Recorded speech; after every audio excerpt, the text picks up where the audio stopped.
Hello, everyone, and welcome back to another episode of True Crime with Kendall Rae. Thank you so much, as always, for joining me today. And if you're new to the show, then welcome. I'm so happy to have you here. And make sure you click subscribe so that you never miss an upload from me.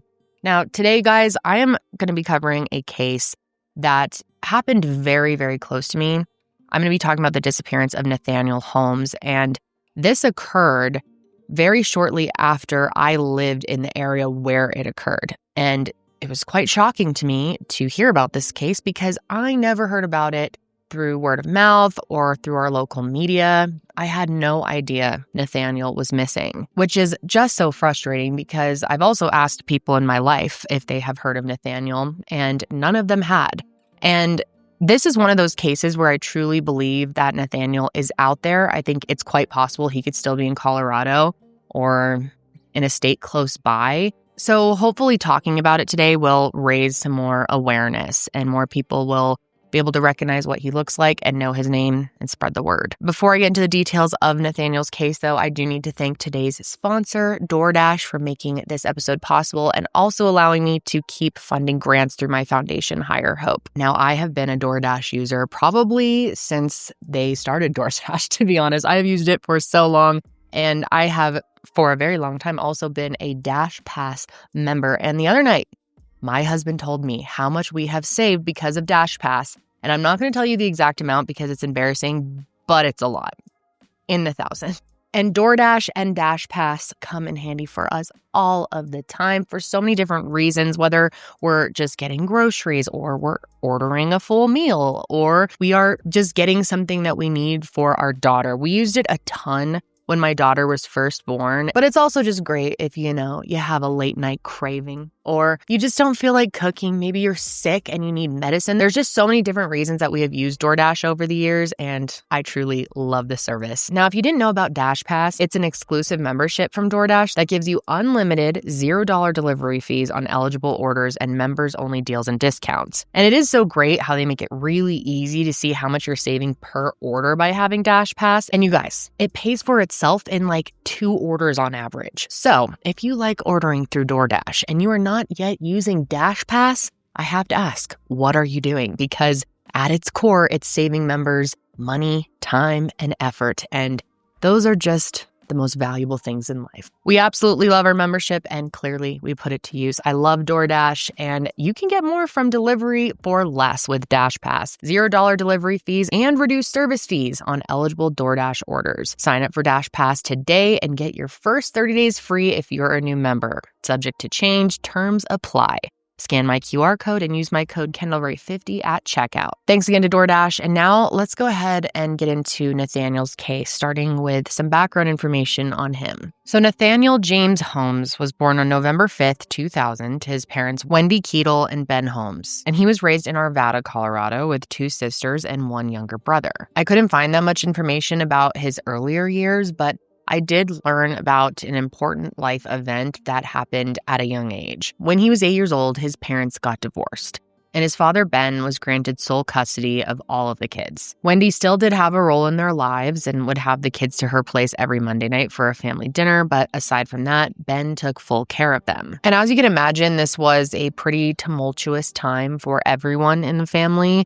As it normally is when parents get divorced. It can be very, very difficult on the kids, of course. But through it all, the siblings' bond really seemed to remain strong, and a lot of that was actually thanks to Nathaniel. His older sister, Hannah, said that he would put all of them first and always made sure that they were okay. And after a while, it seems like the dust sort of settled and everyone kind of got used to their new arrangement and how life was at this point in time. And even though it was a lot of responsibility for one parent, Ben absolutely loved it, and he called it the best deal. And I just gotta say, Ben seems like a very good dad who really treated them all so well and truly loves his children. And over the years, Ben was even able to take them on some really, really cool trips to places like Canada and Mexico, Scotland, and then even a month-long safari in Africa, which is just about the coolest trip I can even imagine going on. And not only were these trips a ton of fun, obviously, and a great way for them all to bond, but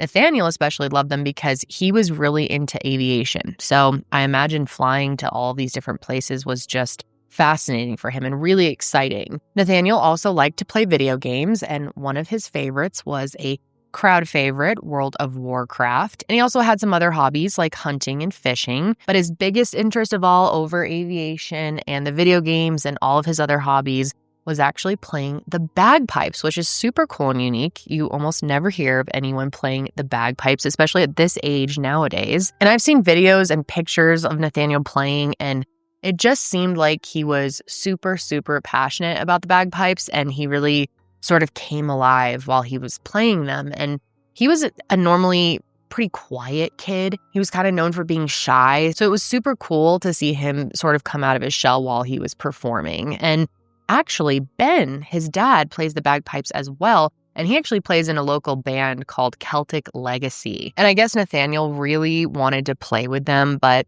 of course, these are professional musicians. And just because his dad was in the band didn't mean he could meet their standards. So Ben made him a deal. If he could get his abilities to where they needed to be, he could join in. And he said Nathaniel really took it very seriously and quickly went from an intermediate player to an advanced one very, very fast, which was really impressive. And so his dad held up his end of the deal. And in the summer of 2017, the two of them performed with the band at Colorado Renaissance Festival, which I don't know if Renaissance festivals are in every state. I'm pretty sure most states have them. But here in Colorado, it's a big deal. I've actually never been. I've always wanted to go, but I know a ton of people who go every year and are super into it. And Ben later said that playing there with his son alongside him was one of the best times of his life. But what's really tragic is just a few short months later, everything would change. And first, let me tell you a little bit more of what happened leading up to that so it makes a bit more sense. So around that time, Nathaniel had been attending Pomona High School, and he wasn't doing well there. He told his parents that he had a lot of trouble focusing in class because the pacing was just too slow for him. So it was actually his idea to try online schooling instead because he would be able to set the pacing himself, set it at his own rate, and they agreed to let him try that out. Unfortunately, after trying it for a little bit of time, it wasn't working. He was struggling with that as well. So his mom just said that he didn't have the self-motivation really required to make something like online schooling work. So instead, they ended up enrolling him at Hidden Lake, which is an alternative high school in the nearby town of Westminster. And the school promised that they could get Nathaniel on the right track to graduate on time. So Ben and Wendy had faith that this would be a positive change. But unfortunately, it wasn't a quick fix. And on top of that, he was going through some other struggles at the time. First, he got in a minor fender bender, which happens, of course. But after that, his car privileges were taken away, which, of course, as a teenager sucks. And then something else that sucks as a teenager happened.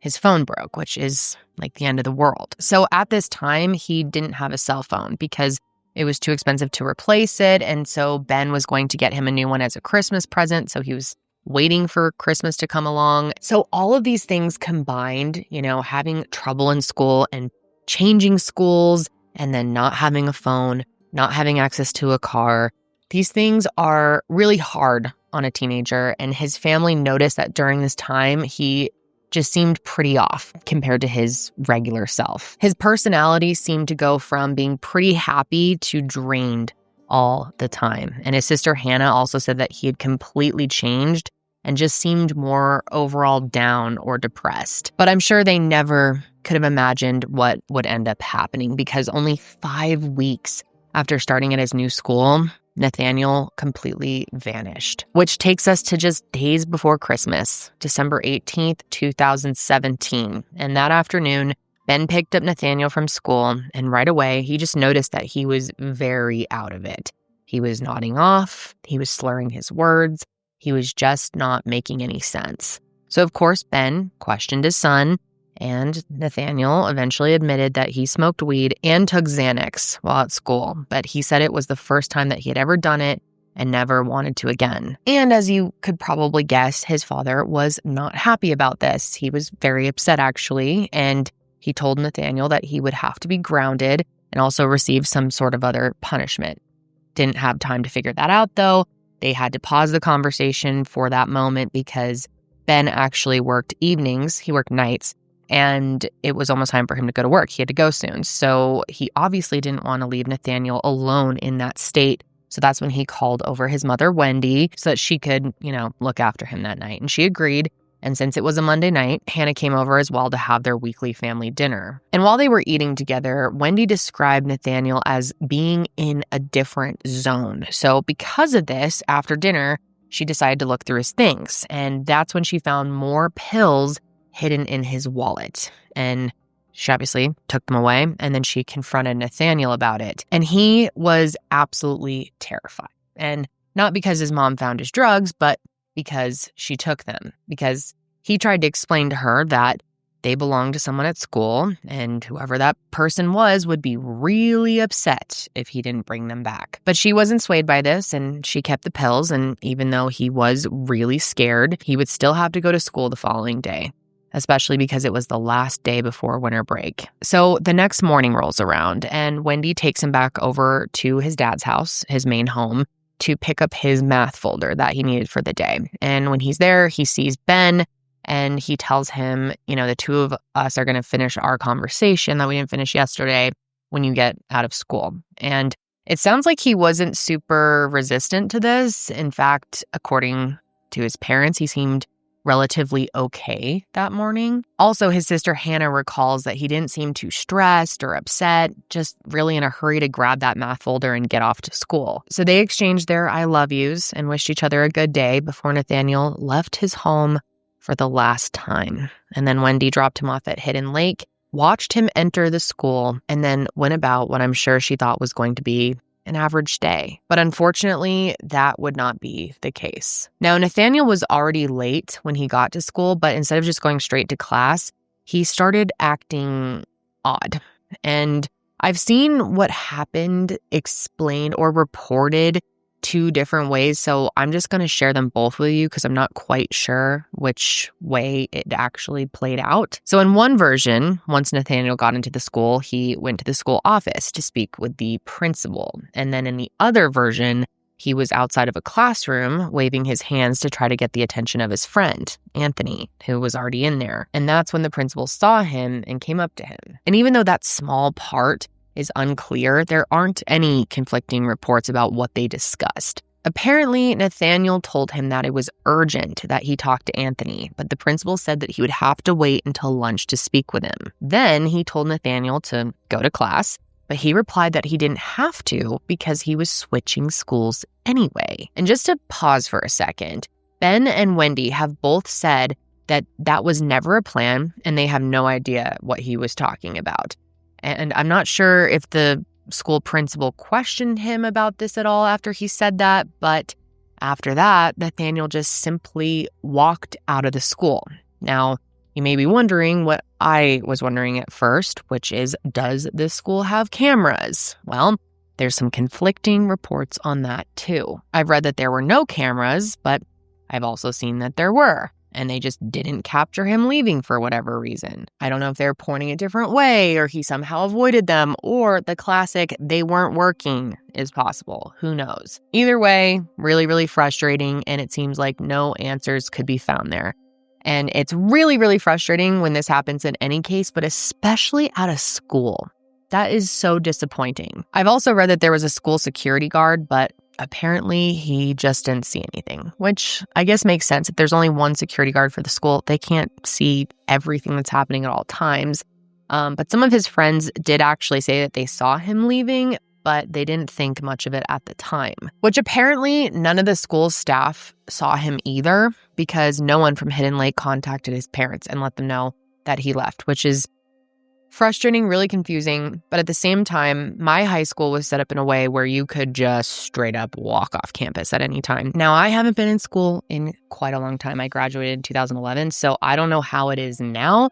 It's really frustrating given the circumstances here for Nathaniel because things probably, very well could be different if his parents were alerted right away when he left the school. And it's frustrating that he had just had this conversation with the school's principal, who is definitely the person who's most in charge of student welfare. I also don't know if their school had an open campus policy, because at my school, you could just come and go at any time. If you had an off period or a lunch break, you could walk across the street and go to the grocery store and pick something up or go to a restaurant or whatever.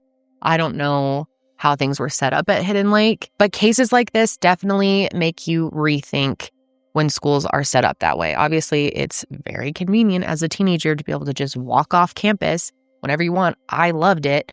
But clearly, in Nathaniel's case, there just aren't enough measures to keep the students safe. And again, if they had enough safety measures, maybe I wouldn't even be telling you about this case today. But unfortunately, we'll never know. Here's the thing, though. Someone did end up hearing from Nathaniel after all of this, and it was actually his mom, Wendy. Now, after leaving the school, turns out he walked for about 10 minutes down the street to a park right outside of the Irving Street Library. And while he was there, he approached a woman who was walking her dog and asked her to borrow a phone because, as a reminder, Nathaniel didn't have a phone. So he uses this woman's phone to call his mom, Wendy, and he tells her that she wouldn't need to pick him up from school that day because his dad's friend, Michelle, would actually be taking him out to get some ice cream. Wendy said that she would check in with her to make sure that that was the plan, to which Nathaniel just said okay, and that he loved her before he hung up. And sadly, this is the confirmed last time that anyone spoke to Nathaniel. Now, Wendy is definitely questioning whether or not Nathaniel is telling her the truth. So after she hangs up with him, she calls Michelle herself and asks if she's picking up Nathaniel to bring him to get some ice cream. And she said that she was definitely not planning on picking him up and hadn't even talked to him in weeks. So that's when Wendy decides to go to the school herself and just sit outside of the school about an hour before class ended so that she could keep an eye on the door in case he was trying to sneak off somewhere. And she waited out there until school got out and then watched the kids leave the school, but she never saw Nathaniel leave. So at that point, she went inside to the office. And this is when they inform her that he didn't attend any of his classes that day,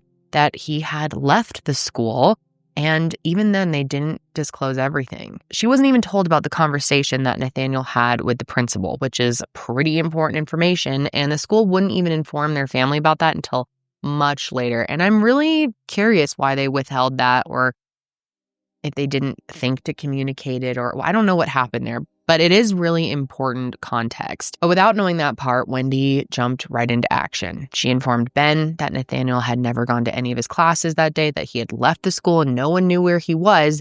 And soon their entire family was out searching for him. And Ben later said, what I'm sure a lot of you are thinking, that he wished he had been informed as soon as the school knew that Nathaniel was missing class, so that they wouldn't have been hours behind starting their search. But they did all they could do right away. They checked his friends' houses, they contacted anyone they could think of that might possibly know where he is, and they drove around the streets near the school, but nothing came up. They also realized that all of his possessions, including his iPad, his wallet, and his ID, were at home. Plus, money in his savings account was never touched. And once they realize all of this and they're not able to find him anywhere and no one seems to have seen him, they are getting more and more concerned. And at 5 p.m. that day, his family filed a missing persons report with the Westminster Police Department, but he was quickly classified as a runaway, which unfortunately means the police did not handle it with much urgency. And I've gotten to the point in covering these cases where if I see someone has been labeled as a runaway right out the gate like that, I normally don't have the highest expectations for them being found, because less resources are just put towards runaways. The police take it way less seriously. It's just the facts. And that's exactly what happened here. A detective was assigned to the case, but very, very little time and resources were actually spent searching for him. And all of this was so upsetting and so confusing to his family. I just don't understand how police departments can even get away with declaring someone a runaway unless you have concrete evidence for that you actually know that they just ran away. And the evidence should be pretty high stakes, because yes, he did walk out of the school on his own, but he had never done anything like this at all. And who knows what actually happened to him? He may not have just run away. Something could have happened to Nathaniel. And yes, he had some turmoil in his life, but this was actually very out of character for him. He was always home.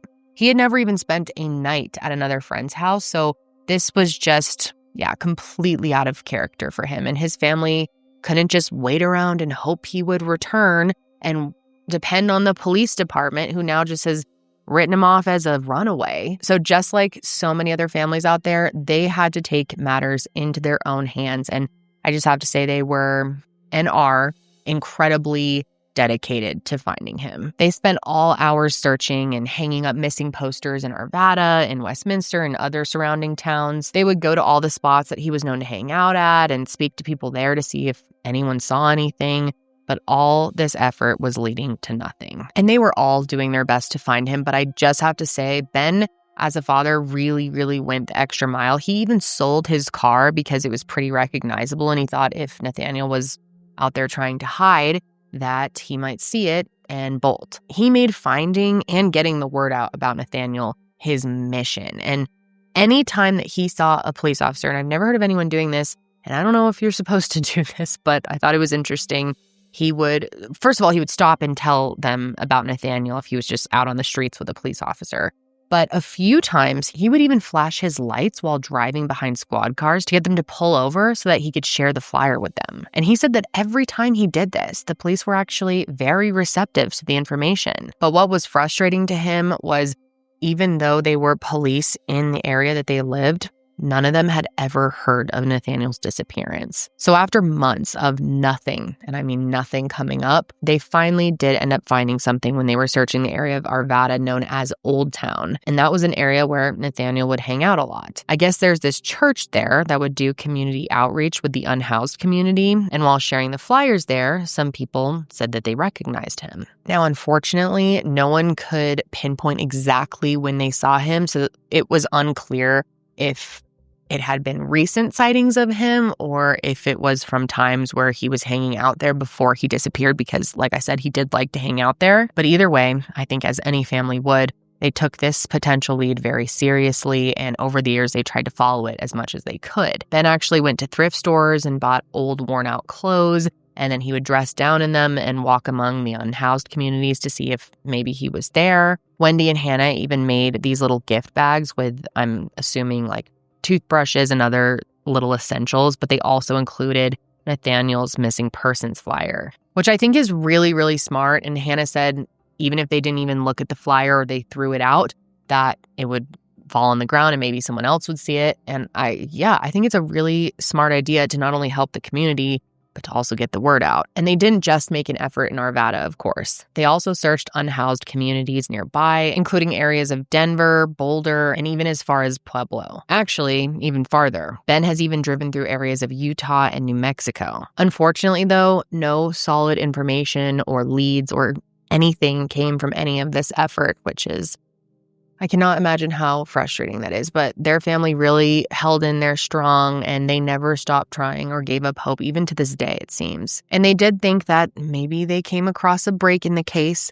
5 months after Nathaniel disappeared. In April of 2018, Nathaniel's friend Jake called their family to say that he had seen him. Jake lived in an apartment complex right in Arvada, and according to him, a well-known drug dealer lived in his building. I guess while he was home one day, he thought he may have seen Nathaniel go into that specific unit. So he told their family, who then relayed that information to detectives. However, law enforcement has been very vague on the details of this, so I'm not totally sure how it was investigated. They have been unable to verify the sighting, and I would like to believe, I would hope, that they spoke to this drug dealer or whoever lives in this unit, but I cannot confirm that. I also couldn't figure out if they tried to look at any cameras in the area, not just in the apartment complex, but just in the area as a whole. Because if he was around there, you would hope that they would do that. They may have, I'm not sure. I guess we just have to hope that they did. But even with the uncertainty of that sighting, their family still put up missing persons posters all throughout that area, but no tips were called in. And to this day, nobody knows who Jake actually saw, including Jake. I mean, years later, in an interview that was on an episode of Disappeared through ID Discovery, that he can't really be sure if that was Nathaniel. Maybe it was just someone who looked similar and he his brain just hoped that it was him. But that's not all he said or revealed in that interview. He also said that Nathaniel's drug use was far more frequent and serious than his family knew. Now, based on what I've read, it does appear that his parents were concerned about him spending time with the wrong crowd, but it's unclear if they were worried that he was regularly doing hard drugs. It seems that the only time they became suspicious of that was the day before he disappeared, when he was clearly under the influence of something. But if you believe what Jake says, and he was his good friend, I don't know what reason he would have to make any of this up, but it seems like it was much more than just a one-time thing. According to Jake, around the summer of 2017, their group of friends was frequently using hard drugs, like cocaine, for example. And I guess these friends actually shielded Nathaniel from the drug dealers and would just supply the drugs to him themselves. And Jake claims that he had kind of stopped and that Nathaniel had confided in him that he wanted to stop as well, but he couldn't figure out how to. And it all came to a head that night before he disappeared when he called Jake, crying and pleading to help him get drugs. And Jake told him to relax, to get some sleep, and they could figure out a plan the next day. And it's interesting to hear and kind of matches up with what happened that night, that Wendy took his drugs away. And he was very worried about whoever they belonged to not getting them back. And all because of this, Jake wonders if maybe Nathaniel was going directly to drug dealers for drugs, and maybe he stole or ripped someone off, and then maybe he ran away as a way of trying to protect his family. And his mom has also expressed that she's worried that he left because he may have been scared of someone or something bad happening. So is it possible that he was asking for Jake's help that night because he had to find a way to get drugs to someone else? And that leads to bigger questions, like, was he so scared of that person that he left the school to hide out? And did something happen to him along the way? Did he come in contact with that person? Did he leave school to actually go and meet up with that person? Did someone confront him? Did it end badly? This is just one of those cases where you could sit there and theorize and come up with questions for hours. And then at the end of those hours, you could sit there and think, maybe I didn't even come close to guessing what actually happened, because nobody knows. I can't imagine going through anything worse, really, than just the agony of wondering for not just a day or hours like most people who consume true crime. You spend a little bit of time worrying about it, thinking about it. But for most people who it's actually their loved one who is missing, they're just thinking about that for years on end. For Nathaniel's family, it's now been 8 years of them desperately wanting these answers, thinking of every possibility. And there have been times where they thought maybe they were getting close because there have been potential sightings over the years. For example, in January of 2020, about 2 years after Jake said he may have seen him, Westminster police received a call from a woman in Weatherford, Texas. She worked at a counseling center near a church that did a lot of outreach with the unhoused community. And one day, this young man came into her office trying to sell her bread. And she didn't really think much of it at first, but then later that evening, she was scrolling on Facebook when Nathaniel's missing flyer popped up. And she thought the guy that she had seen earlier looked like him, so she called it in. Now, this guy was actually captured on their surveillance camera, but it's not clear enough to really confirm anything either way. But Wendy has stated that when she saw it, she didn't believe it was him. And I couldn't figure out if anyone actually made contact with this person or if he was identified. But either way, it didn't give their family any solid answers. Then about a year later, they got their hopes up again in March of 2021 when police received a tip about a possible sighting in Gallup, New Mexico. A truck driver was stopped when a young guy approached her and asked her how long it would take to get to California. And she claimed they seemed to be very under the influence of something or having some sort of mental break. And she was concerned about how he was acting, so she told him that he should go back home. And apparently he said he couldn't because he was from Colorado and there were people looking for him. And she asked him what his name was, and he said Nate Holmes. And then after that, he just walked off. And she claimed that she was so weirded out by the situation that she ended up Googling the name afterwards.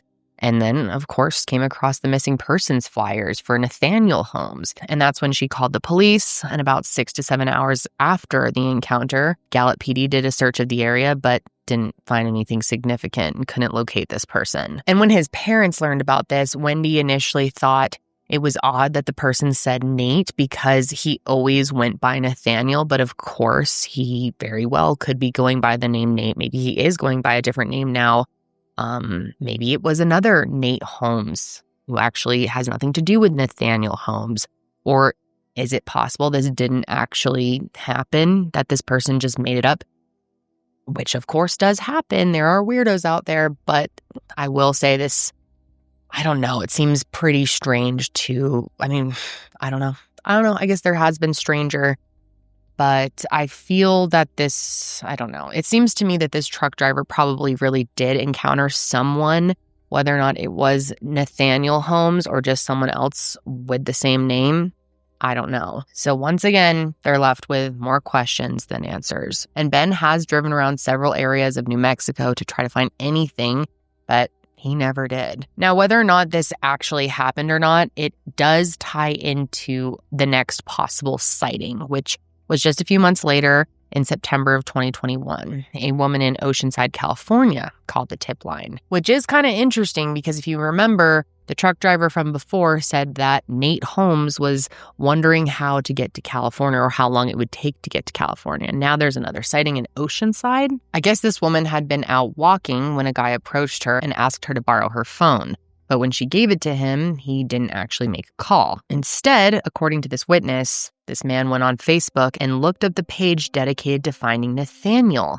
And then he searched for Ben's profile page, which is very, very interesting if this truly happened. Now, she couldn't confirm if it was actually him, but she said it looked enough like him that she felt like she should call it in. Who else would be looking up Nathaniel's missing persons page? I mean, that's just so odd. And then to look up Ben, I don't know. If that's true, that is very, very interesting. And just like every other big tip, Ben jumped on it and he took it very seriously, so much so that he was on a flight out to California within just 8 hours of receiving that tip. But when he got there, this is so frustrating. I can't imagine how he felt.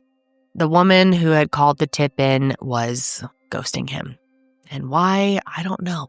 And it's stuff like that that makes you wonder if that was just made up. Or maybe that woman just didn't want to get involved. I don't know. It's maddening to think about. But while Ben was there, he did still do some searching and passed out flyers.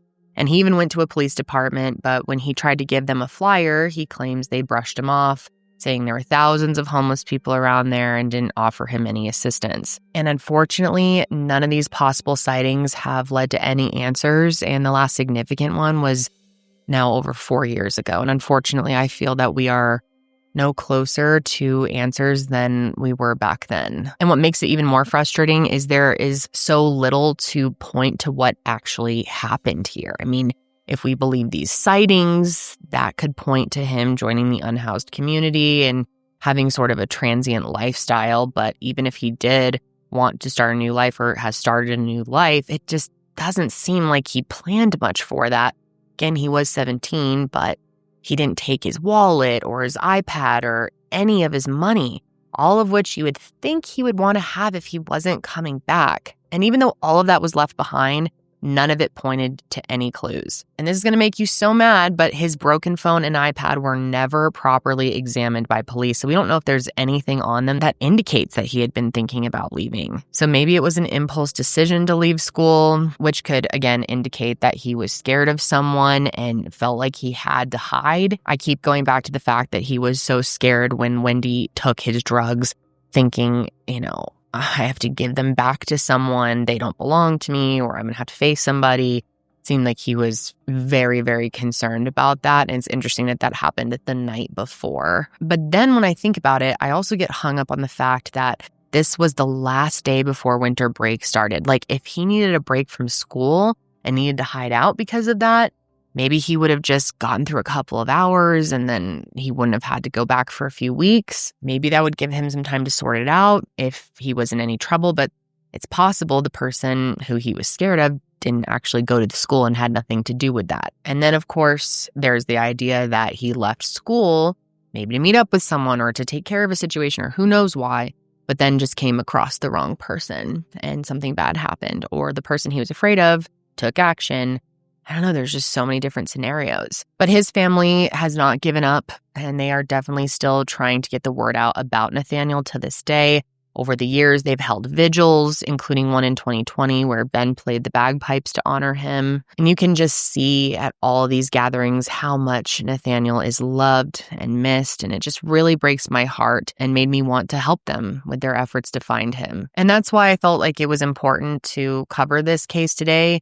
Even though he left school on his own that day, it doesn't mean he deserves to be missing, especially after all this time. So I really hope maybe this episode will draw out some much needed attention on Nathaniel. And obviously, the more people who know about a missing person, the better. So please help spread the word about Nathaniel Holmes, whether that's through just sharing his missing persons flyer, or you could share this episode or share the disappeared episode on Investigation Discovery. I mean, any type of coverage, an article, just get the word out there if you can. And I also want to ask my incredible audience, which so many of you guys always do this, if you could please go ahead and follow the Bring Nathaniel Home Facebook page, which I will link below.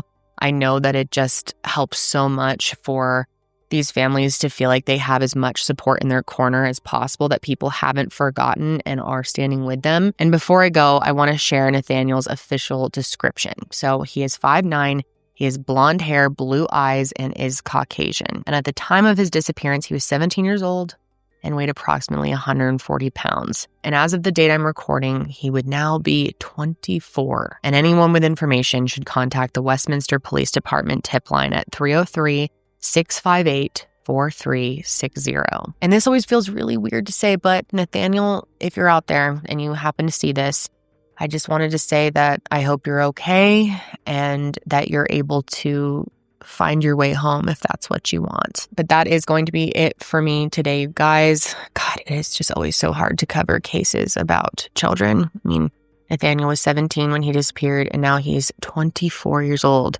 It's just so much time.